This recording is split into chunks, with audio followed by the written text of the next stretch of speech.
Moving into our weather today, certainly you know what to expect, I think. Heat, humidity, and that haziness that we've had because of all those Saharan dust particles. That'll be the story for this week, and a couple of isolated afternoon storms, and that's pretty much it. Really what we're seeing today is not so much a super high heat threat. That's kind of shifted a little farther out to the east, and especially in parts of the Midwest. Excessive heat warnings are in effect there. But for today, we're going to look for our heat index up to about 100 to 105 on the higher end for this afternoon. Pretty similar to what we've had the past couple of days, and pretty similar to what it can be like, of course, as we know, in the summer. Temperatures right now in the 70s or even 80s, 84 degrees at Buras, and also downtown New Orleans at the Superdome reporting 84 degrees at this point early on this Tuesday morning. Our feels like temperatures well into the 80s in most spots, and just checking on that heat index for today, 9 a.m.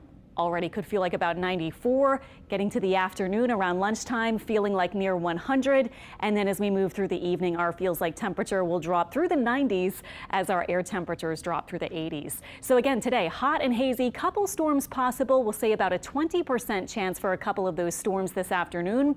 And also with these conditions, we have one of those days, just like yesterday, where we have that air quality alert set to unhealthy for sensitive groups, meaning people who have respiratory diseases or issues like asthma and things like that. We have so many particles in our atmosphere at the surface and such high pressure. When we get these high pressure systems, the air gets kind of stagnant, not a lot of wind moving it around, and that's because of that Saharan dust. So notice our forecast does have into tomorrow with these winds from the west southwest, continued similar conditions, and then as we move into the end of the week, a big plume of dust will be over the Gulf of Mexico. Also, we have, of course, our big high, like I was just saying, and it's going to be settling over us. And then look at this, retreating to the west a little bit, but by Sunday, Father's Day, it's retreating back right over us, kind of just hovering right over the southeast. And that actually is going to be a good thing. Sometimes we get that this time of year, which really heats us up and makes it feel very steamy and hot and humid, of course, but it also protects us from tropical systems. And you can see there are a couple of spots over in the Pacific that might develop soon. Those would not get anywhere near us or be, of course, in the Atlantic basin, but there is that one spot. This is just some cloudiness, a little trough of low pressure here in the Western Caribbean.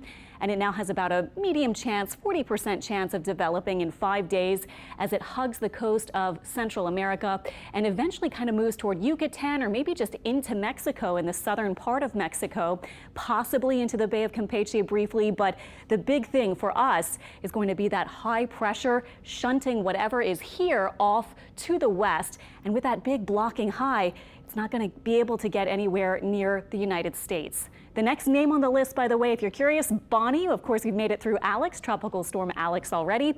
So if that does develop, and that wouldn't be till about this weekend, it looks like, it would be Bonnie. Our next 7 days show our rain chances edging up a little bit by Thursday, Friday, and Saturday, but still about a 30% chance. So plenty of heat still going in the next 7 days.